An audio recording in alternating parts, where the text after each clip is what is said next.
I'm going to go to a list I compiled recently with awards, national awards, because this is a big deal. These awards don't come around very often when you're talking about the best of the best at a particular position. And of course, the Heisman Trophy gets the most attention. But when you look at the individual position awards that are among the most prestigious in all of sports, the Nagurski, the Butkus, the Lombardi, the Doak Walker, and each individual position has its. And as I was looking at ranking all time programs, that was one category which I investigated each team's um, quantity, and I'll look that up for Iowa. But this is a rarity. So Jack Campbell being awarded the Butkus Award um, for this past season, that is a huge deal again, and that's going to be on BTN here at 6 Central. Yeah, and I believe they're showing, as we speak, I believe they're showing one of his marquee performances from, I believe, this past year. He is, we've talked about Jack Campbell, and we even said a few weeks ago, Mark, as we kind of wallowed in the misery that is the Iowa offense, we said we need to dedicate a day to Phil Parker's defense. And so, although we didn't talk about that prior to the show, I think we're going to spend a good chunk of the show talking about that defense, and specifically Jack Campbell, because, as you said, what a prestigious honor for him. I know a lot of Iowa fans will be tuning in, getting primetime look at Jack and his very, very well-deserved award. And let's not keep this in mind, Mark. Like, he's not projected to be a first-round draft pick. And it's amazing to me. Now, we'll see how he tests out at the combine, but I've said this so many times. I just don't know how you don't draft him in the top couple of rounds. If he slips to the third or fourth round, I'm no scout, certainly, but we know about his intangibles. He's 6'5". He's a big dude. Maybe not the fastest guy in the world, but man, he just he's an Iowa linebacker, and I think Iowa. We talked about this a couple of weeks ago. Iowa is one of the probably the top 4 to 5 schools in the past 10 years at producing NFL caliber linebackers. So maybe that's not what Iowa's necessarily known for. That's not what their reputation is, but that's what they are. They've succeeded on a lot of different levels. You think about Anthony Hitchens, Christian Kirksey, Josie Jewell. There's Christian Welch has had a nice little career. Nick Niemann is in the league. So Ben Niemann, of course. So they've had a number of good storylines at that position. And so I just think teams would be foolish to pass up on him.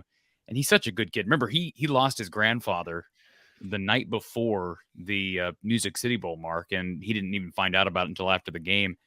And that obviously that's, that pain is never going to heal. You lose a loved one, but you just love to see him have good moments. And he is a great representative of that program, regardless of what people have to say about the offense. I've been at the forefront of criticism with Brian Ferentz and that offense. You got to give Jack Campbell credit throughout the entire season, throughout his career.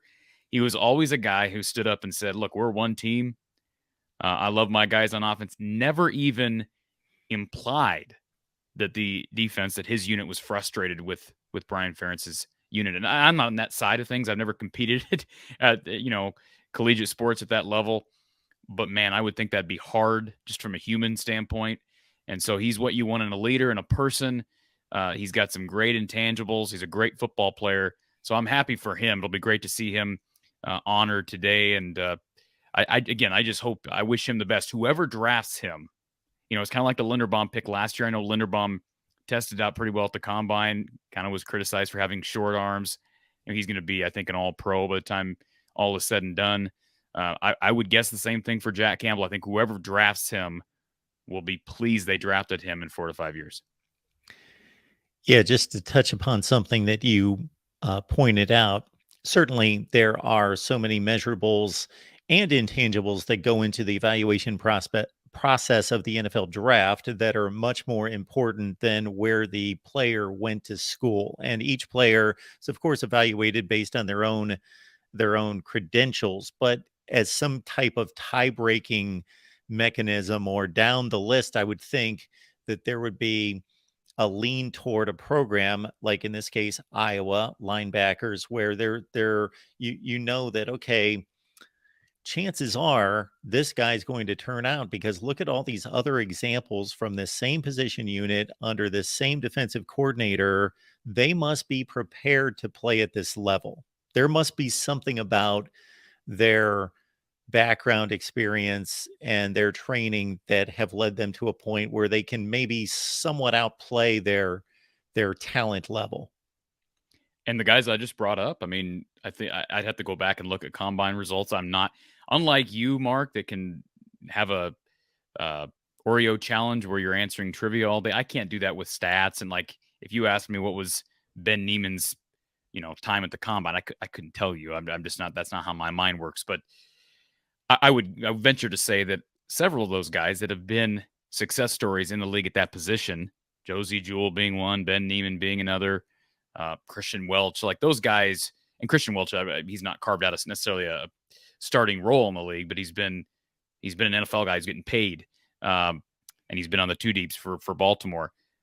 I would venture to say none of those guys tested great at the combine. I'm guessing they're not the fastest of guys, and none of those guys had the size that Jack Campbell has. And I think that he can be used in a few. I don't know if he's more of a D end in the league? I don't know. I mean, could he be like a Brian Urlacher? I don't know that he has the athleticism of a Brian Urlacher, but man, again, I'm very hesitant to make a proclamation like that because he has exceeded expectation. Let's remember, he was not a highly touted kid out of Iowa.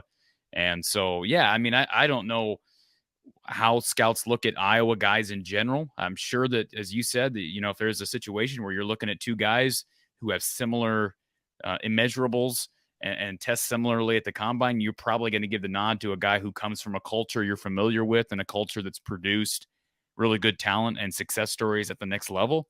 I'm sure that'd be part of it. And let's not forget too, he's not had any off the field issues. And like, he's the perfect example of somebody that I'd be shocked. I would be shocked if we even saw, if we saw him get a DUI tomorrow, I'd be flabbergasted. Not saying the guys don't make mistakes, but he's just one of those guys that he just seems to be laser focused. He was never concerned with NIL. Mark, he probably could have jumped in the portal a year ago and went somewhere and got paid. And he didn't do that. He just had no interest in it.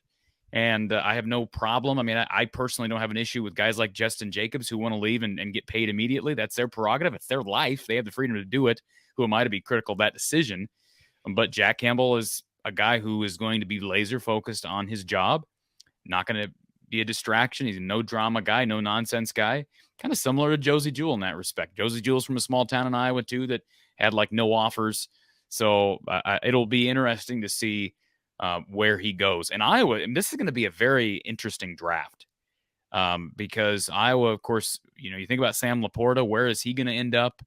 Lucas Van Ness leaves early, a guy who never actually started a game at Iowa that I'm aware of. Now, I number of snaps is probably more important than who's actually starting on snap one. But those two guys, just Laporta and Van Ness, and then you add in Jack Campbell, Seth Benson, could he get a late flyer? Riley Moss, where will he go? He looked pretty good here at the Senior Bowl just a few weeks ago. They've lost some. John Wagner, he's a guy who's a big guy. I don't know that he met expectations as an Iowa D end, but he had a long career here. He was a starting guy. Maybe he'll test really well at the combine. I mean, again, we just don't know. This could be a very productive year in the NFL draft for Iowa. So it will be fascinating to see. And the bottom line is, as we know, almost all those guys, I think all of them, am I right? Besides Laporta, all those guys are guys who play on defense. So if anything, the draft and the exposure that Iowa will get this evening by means of this award for Jack Campbell will help defensive recruiting.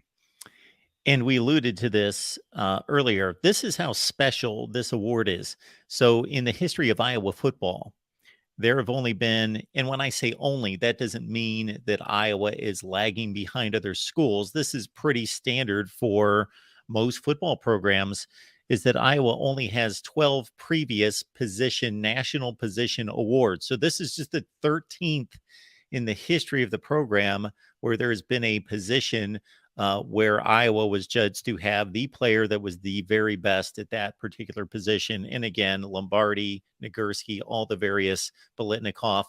Now that would be a story if we can one day report and cover an Iowa Bolitnikoff Award winner. That would be Would there would be be something, something. Mark?